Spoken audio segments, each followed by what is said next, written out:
Thank you sir. अगर जानकारी अच्छी लगी हो तो वीडियो को लाइक करें और अपने दोस्तों तक पहुंचाएं। बनाया करते थे।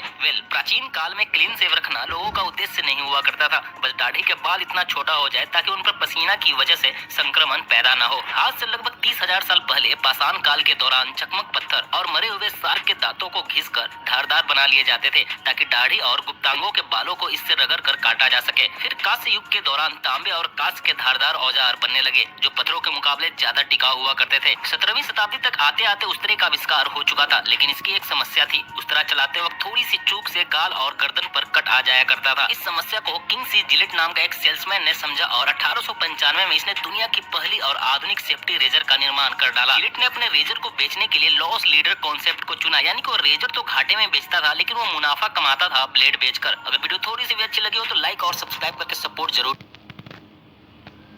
ऐसा अकेला जहाज है जो एक लोमड़ी शिकारी के दोस्तों इतिहास में टाइटैनिक ऐसा अकेला जहाज है जो कि एक हिमखंड से टकराकर डूब गया था। 14 अप्रैल 1912 में रात 11:40 पर टाइटैनिक नॉर्थ अटलांटिक सागर में बर्फ के टुकड़े से टकरा गया था, जिसके बाद जहाज में पानी भरना धीरे धीरे शुरू हो गया था और टक्कर के 2 घंटे 40 मिनट बाद यह पूरी तरह से पानी में डूब गया था। इसकी डूबने की गति 16 किलोमीटर प्रति घंटा थी। जब टाइटैनिक जहाज के ऑफिसर को आइसबर्ग दिखाई दिया तो उनके पास एक्शन लेने के लिए मात्र 37 सेकंड बचे थे।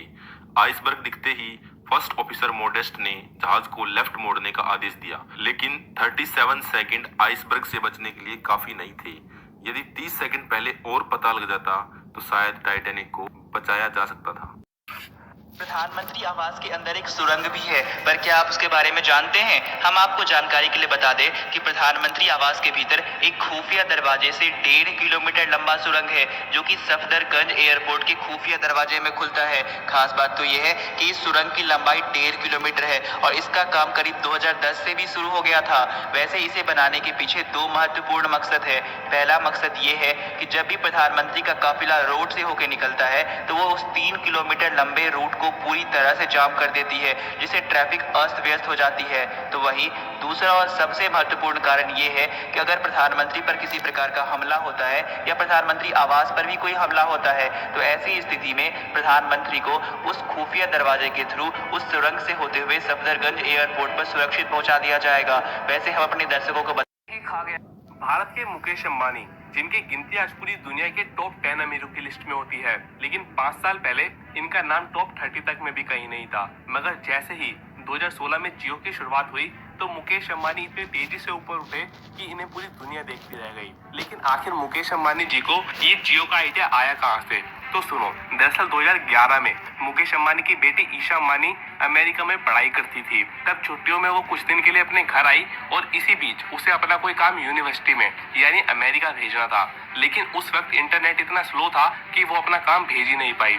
जिसके बाद मुकेश अंबानी के बेटे ने उन्हें सुझाव दिया कि ये समस्या भारत में बहुत लोगों की है, पर इस आने वाले डिजिटल दौर में इंटरनेट को कोई नकार नहीं सकता।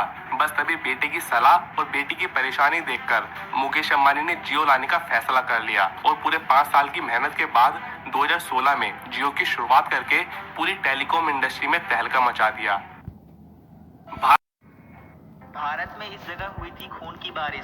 खबर बिल्कुल सच है। दरअसल हम बात कर रहे हैं भारत के केरल राज्य की। भारत में 2013 में केरल में खून की बारिश हुई थी। हालांकि साइंटिस्ट को जब इस बारे में पता चला तब उन्हें लगा कि शायद यह प्रदूषण की वजह से लाल पानी की बारिश हुई है, पर जब उन्होंने उस पानी का सैंपल टेस्ट करवाया तो नतीजा चौंकाने वाला था। दरअसल उस पानी के सैंपल टेस्ट में डीएनए के 6 सैंपल्स पाए गए। डीएनए मनुष्य के शरीर में पाया जाता है और ऐसे में इसे बादल से गिरना यह बेहद ही आश्चर्यजनक है। तो ऐसा कहा जाता है कि वर्षा तो पानी की ही हुई थी, पर उसमें खून का भी काफी बड़ा हिस्सा मौजूद था। पर आखिर ऐसा हुआ क्यों?